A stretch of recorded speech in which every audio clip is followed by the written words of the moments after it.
বিয়ে নিয়ে নিজের পরিকল্পনা এবং এখনও অবিবাহিত থাকার কারণ নিয়ে মুখ খুলেছেন বলিউড অভিনেত্রী ও সাবেক মিস ইউনিভার্স সুস্মিতা সেন। সম্প্রতি ইনস্টাগ্রামে ভক্তদের সঙ্গে সরাসরি আড্ডায় অংশ নিয়ে এ বিষয়ে খোলামেলা কথা বলেন তিনি।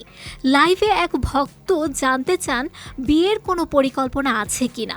মজার ছলে সুস্মিতা বলেন, এই প্রশ্নের উত্তর তিনি ও ভক্ত দুজনেই হয়তো সারা জীবন খুঁজে যাবেন।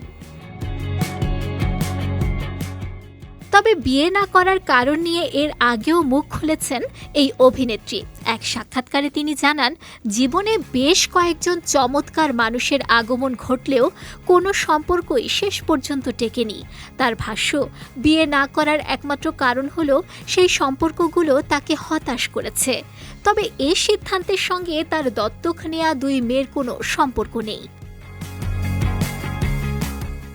সুস্মিতা জানান, তার মেয়েরা সবসময়ই তার পছন্দের মানুষদের খোলা মনে গ্রহণ করেছে এবং সম্মান দিয়েছে। অর্থাৎ সন্তানদের জন্য নয়, নিজের অভিজ্ঞতা থেকেই তিনি বিয়ের সিদ্ধান্ত থেকে দূরে থেকেছেন। অভিনেত্রী আরও জানান, জীবনে 3 বার বিয়ের সিদ্ধান্তের একেবারে কাছাকাছি পৌঁছেছিলেন তিনি, কিন্তু প্রতিবারই কোনো না কোনো কারণে সেই সম্পর্ক বিয়ের পরিণতি পায়নি।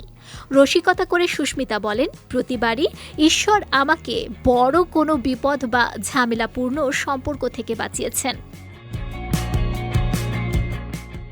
দীর্ঘদিন রহমান শলের সঙ্গে সম্পর্কে ছিলেন সুস্মিতা।